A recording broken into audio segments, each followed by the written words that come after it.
L'équipe du Namurois.com se retrouve aujourd'hui à Profondeville, sur les rives de Meuse, avenue Général Garcia, au restaurant bistronomique, cuillères, fourchettes, etc.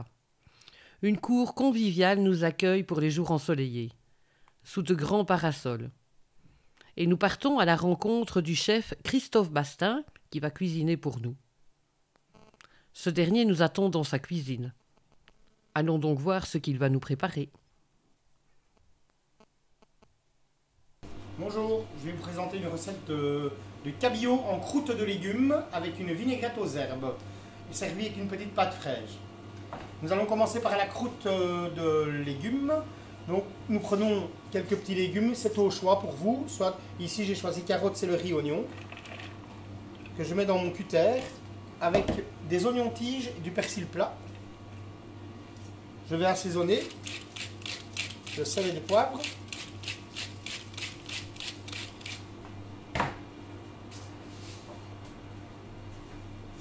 Ensuite, je vais mixer le tout.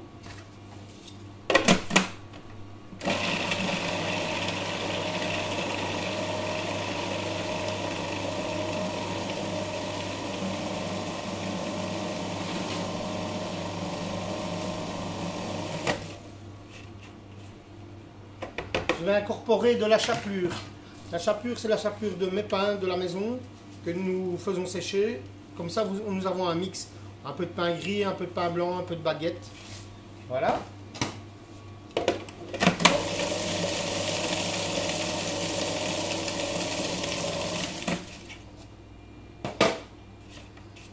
Voilà. Je vais ensuite incorporer un tout petit peu d'huile d'olive pour lui donner une consistance.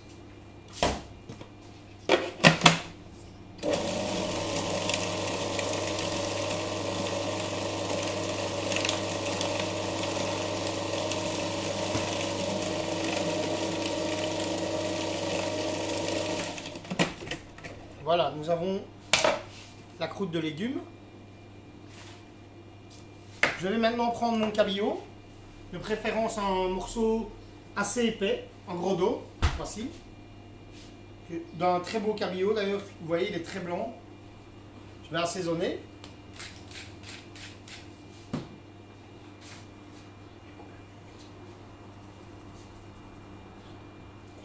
Je vais ensuite passer un tout petit peu de moutarde. Je précise, la moutarde ici, j'utilise la moutarde de la maison Bister, qui est une maison familiale à Namur. Donc je moutarde très légèrement le cabillaud,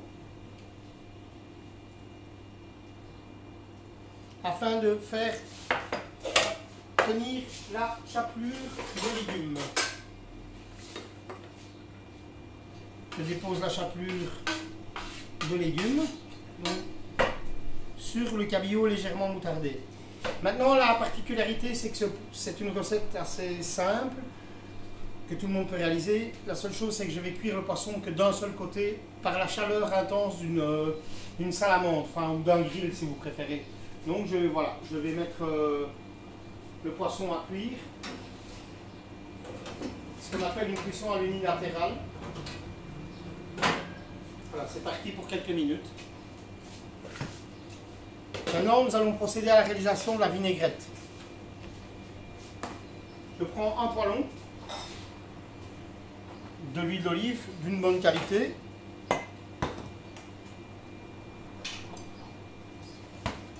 J'assaisonne.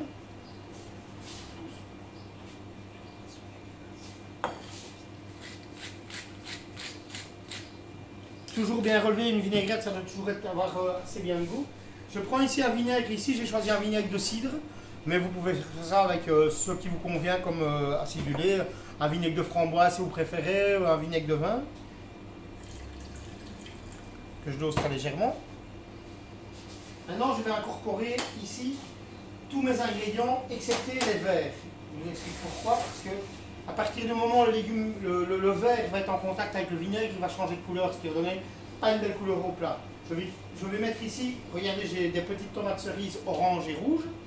C'est pour la beauté de la chose, que je mets dans mon poêlon dans l'huile. Une julienne de radis. Donner du croquant et un peu de piquant. Une petite échalote longue que j'ai finement ciselée. Voilà. Et alors ça, je vais mettre tiédir tout doucement. Ça ne doit pas être bouillon, c'est vraiment tiédir. Pendant ce temps, j'ai cuit une petite tagliatelle en mise en place, que vous pouvez ou non utiliser, c'est selon vos goûts. C'est pour dire de dresser sur le poisson pour lui donner un petit accompagnement.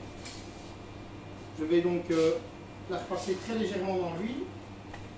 Là, je vais mettre un tout petit peu d'air dedans tout doucement parce que là, il n'y a pas d'acide dedans, donc l'herbe restera verte.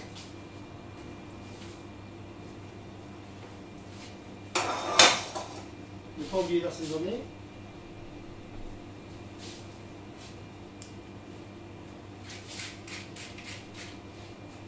Voilà. Maintenant, nous attendons la cuisson du poisson. Nous allons procéder au dressage du plat. Donc, nous allons dresser des petites fines tagliatelles.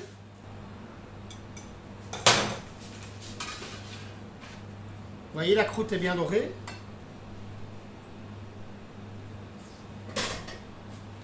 Maintenant, voici la vinaigrette. Je vais seulement incorporer les herbes, la ciboulette ici dans mon cas, et des oignons tiges, que je mets en dernier moment, comme je vous l'ai dit tout à l'heure, pour ne pas que la couleur des herbes s'alterne.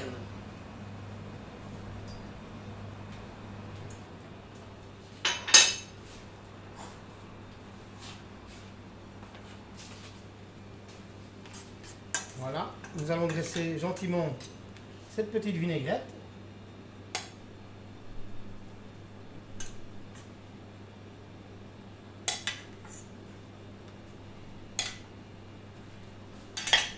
Voici donc un plat un petit peu printanier. Un cabillaud en croûte de légumes, vinaigrette et tagliatelle. C'est quelque chose de très frais à manger et vous pouvez décliner ça avec toutes les herbes que vous le désirez. Bon appétit! Cuillère, fourchette, etc. Mais dites-moi, chef, y a-t-il une raison particulière pour le choix de ce nom original?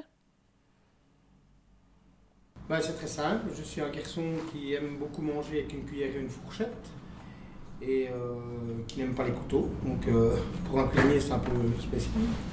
Et j'aime beaucoup quand je prépare un plat qu'on puisse le manger tout en une fois, c'est-à-dire prendre la sauce, l'accompagnement et le poisson, enfin, qu'on puisse le manger dans une cuillère. C'est pour ça que j'ai décidé de faire cuillère, fourchette, etc. Et comme j'aime beaucoup aussi la cuisine asiatique, vous pouvez remarquer que dans les pots qui sont sur les tables chez nous, vous avez des couteaux, vous avez aussi des cuillères, des fourchettes et vous avez des baguettes. Parce que j'estime que chacun a le droit de manger comme il a envie. On retrouve donc des baguettes à vos tables, ce qui est assez surprenant. Votre cuisine est-elle française, internationale, ou serait-elle inspirée par des tendances asiatiques? Je ne dirais pas inspiration asiatique, mais comme je respecte beaucoup cette cuisine-là, je m'en sers beaucoup par rapport aux saveurs et au travail par rapport aux produits. J'aime beaucoup les équilibres que eux font. Donc je m'en suis servi en cuisine française, enfin en belge française, on ne sait plus ce qu'on doit dire maintenant de toute façon. Et donc j'essaie d'apporter des touches à ma cuisine qui sont peut-être parfois un peu asiatiques, qui parlent parfois un peu de l'Italie, parce que l'Italie est quand même une cuisine assez remarquable.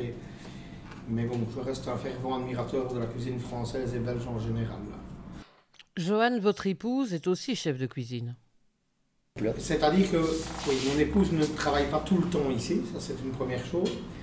Mon épouse est mon bras droit, mon bras gauche et mon cerveau parfois. Donc je vais dire que simplement, mon épouse vient en renfort quand on a besoin. Pas qu'en renfort, elle vient faire plein de choses qui échappent à la vie d'un homme et qu'une femme pense plus. Donc voilà, et puis mon épouse a un rôle de chef de cuisine dans un autre établissement. Donc voilà. Quel est votre parcours professionnel? La cuisine a-t-elle toujours été une passion pour vous? Ah, mon parcours professionnel, ça c'est très complexe. J'ai déjà une maman qui cuisinait merveilleusement bien, qui cuisine toujours merveilleusement bien d'ailleurs, mais je pense que j'ai eu un frère qui était boucher, charcutier, qui m'a appris beaucoup de choses. Je suis né dans une famille où on aime beaucoup la cuisine. Donc très jeune, j'ai été baigné ma maman faisait des banquets de communion, des genres comme ça. Donc très jeune, j'ai vite été baigné dans un système d'apprendre à nettoyer des langoustines, à faire de la mayonnaise maison. Et puis en fait, un jour, je détestais profondément l'école. Et un jour, je me suis dit, j'y vais plus. Et bon, il faut bien faire quelque chose. Et puis je me suis dit, je pense que la cuisine, c'est ma vie. Ma maman m'a dit, ne fais jamais ça, c'est le métier que le diable n'aurait pas voulu. Et puis quand même, bon, j'ai fêté mes 30 ans cette année, quoi, donc au mois de février. Voilà. Quels sont les atouts principaux de cuillères, fourchettes, etc. Ben, je pense que nous travaillons, d'abord j'essaie de faire un maximum tout fabriquer dans la maison. Ça un maximum. Il n'y a pas grand chose qui sort d'ici qui n'est pas fabriqué par nous, à part peut-être le pain, le beurre et des machins comme ça, mais 90% des choses qu'on fabrique, on les fabrique nous-mêmes, et que je crois que nous avons un excellent rapport qualité-prix, et souvent des plats qui se renouvellent. Et voilà, je pourrais dire ça. J'aime beaucoup travailler le poisson, quelques belles viandes, et voilà.